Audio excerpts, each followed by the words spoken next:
पूजा में फूलों का क्या है महत्व, तो आज इस वीडियो में हम बात करने वाले हैं। जीवन में जब भी हम पूजा कर जाते हैं, अपने घर में पूजा करते हैं, मंदिर में पूजा करते हैं, तो पूजा में फूलों का विशेष महत्व माना गया है। और जब भी हम पूजा में महत्व की बात करते हैं तो अलग अलग चीज़ों को जब अर्पित करते हैं उनके अलग अलग प्रभाव, अलग अलग लाभ जीवन में हमको मिलते हैं। आज हम इस वीडियो में बात करने वाले हैं कि पूजा के जब फूल हम जब अर्पित करते हैं तो उनको हमको लाभ तो मिलता ही है, लेकिन इनका क्या महत्व है। यदि हम किसी विशेष रूप से किसी विशेष भगवान को यदि पूजना चाहते हैं या उनको खुश करना चाहते हैं तो उनको कौन सा फूल अर्पित करें। और दूसरी बात, पूजा के फूल जब प्रयोग हो जाते हैं तो उनका क्या करना चाहिए, इस पर भी हम आज इस पर चर्चा करेंगे। इस वीडियो में हम ये भी बात करेंगे कि इन फूलों से अपने जीवन को भगवान के थ्रू कैसे बदला जा सकता है, या आप फूलों को अर्पित कर ही, केवल पुष्प अर्पित करने से ही आप अपने इष्ट या अपने भगवान को कैसे प्रसन्न या खुश कर सकते हैं। वीडियो हमारा आपको कैसा लगा कमेंट सेक्शन में राधे राधे लिखें। आप हमें लाइक करें, फॉलो करें, सब्सक्राइब करें। राधे राधे मित्रों, स्वागत है एस्ट्रो आश्रम पर। आज हम बात करने वाले हैं यहाँ पर कि पूजा में फूलों का प्रयोग क्यों किया जाता है, पूजा में फूलों का प्रयोग करने का क्या महत्व के साथ साथ क्या लाभ हैं, और पूजा में जब फूल प्रयोग कर लिए जाते हैं तो उन फूलों को प्रयोग करने के बाद हमको क्या करना चाहिए।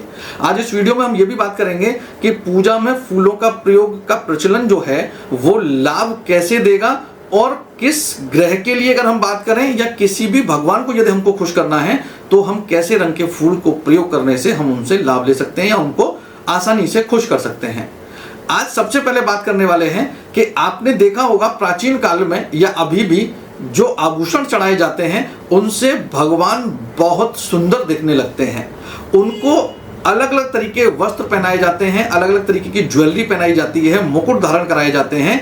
इनसे भगवान की सुंदरता बढ़ जाती है, यानी कि जिनको आप मूर्ति रूप में देख रहे हैं वो साक्षात भगवान के रूप में आपको दिखने लगते हैं। यहाँ पर मैं बता दूं आपको, पहले भी आपने देखा होगा और बहुत जगह आज भी प्रयोग होते हैं, और हर मुकुट में आज आर्टिफिशियल या रियल भी प्रयोग होते हैं। आपने देखा होगा बहुत सारे रत्नों का प्रयोग किया जाता है, और रत्न अलग अलग प्रकार के रंगों को प्रदर्शित करते हैं और जिनसे एक सुंदर छटा भगवान के आसपास बिखर जाती है। यहाँ पर अगर हम बात करें कि यदि कोई भी व्यक्ति बहुत सुंदर अपने आभूषण नहीं पहना पाता, बहुत सुंदर या बहुत महंगी चीजों को प्रयोग नहीं कर पाता है, तो यहाँ पर उसके स्थान पर फूलों का प्रयोग करना चाहिए। दूसरा, सबसे पहली बात आपको यहाँ पर यह ध्यान रखनी चाहिए कि जब भी गर्मियों का मौसम होता है तो फूलों का प्रयोग भगवान पर बढ़ा दिया जाता है। कहीं भी आप देखिएगा कि जहां पर गर्म मौसम होने लगेगा वहां पर फूलों का प्रयोग बढ़ने लगेगा, और जहां पर ठंडा मौसम रहेगा, बहुत ठंड बढ़ने लगती है, तो फूलों का प्रयोग वर्जित कर दिया जाता है, कम कर दिया जाता है। उसका कारण यह है कि फूलों को एक तो इसलिए भी प्रयोग किया जाता है जिससे भगवान को शीतलता प्रदान हो। जिनकी भी आप आराधना कर रहे हैं, फूलों का प्रयोग कर रहे हैं, उनको वहां पर शीतलता प्रदान हो, उनको वहां पर ठंडक रहे, जो गर्मी हो रही है उससे उनको निजात मिले। एक तो ये माना जाता है कि इसलिए फूल प्रयोग किए जाते हैं। दूसरा, फूलों में सुगंध होती है, अलग अलग तरीके के इत्र प्रयोग किए जाते हैं भगवान को सजाने में, तैयार करने में। इसके साथ साथ अलग अलग खुशबू के फूलों का प्रयोग भी किया जाता है, मालाओं का प्रयोग भी किया जाता है। यहाँ पर अब हम बात करने वाले हैं कि हमको 2-3 तरीके की मैं ऐसे फूल बताने वाला हूं जिनको प्रयोग करने से आप अलग अलग भगवान को खुश कर सकते हैं। जैसे सबसे पहले अगर हम बात करें कि यदि हम गुड़हल का फूल यूज करें, लाल रंग का गुड़हल का फूल हम प्रयोग करें तो माँ दुर्गा को प्रसन्न किया जा सकता है। माँ दुर्गा को गुड़हल का फूल बहुत पसंद है। लाल रंग का फूल यदि आप प्रयोग करते हैं तो आप मानकर चलिए माता लक्ष्मी को लाल रंग का पुष्प, यानी खास तौर पर गुलाब की यदि हम बात करें तो बहुत खुश होती है माता लक्ष्मी।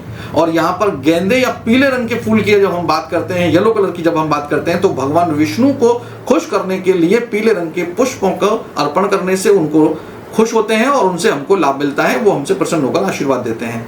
और यदि आपको समृद्धि चाहिए, आपको वंश वृद्धि चाहिए, आपको धन चाहिए, यानी कि ओवरऑल प्रॉस्पेरिटी अगर यदि आपको चाहिए, तो आप भगवान को कमल का पुष्प अर्पित करिए। खास तौर पर लक्ष्मी नारायण को कमल का पुष्प यदि आप अर्पित करते हैं तो आप मानकर चलिए आपके घर में हर प्रकार से समृद्धि रहेगी।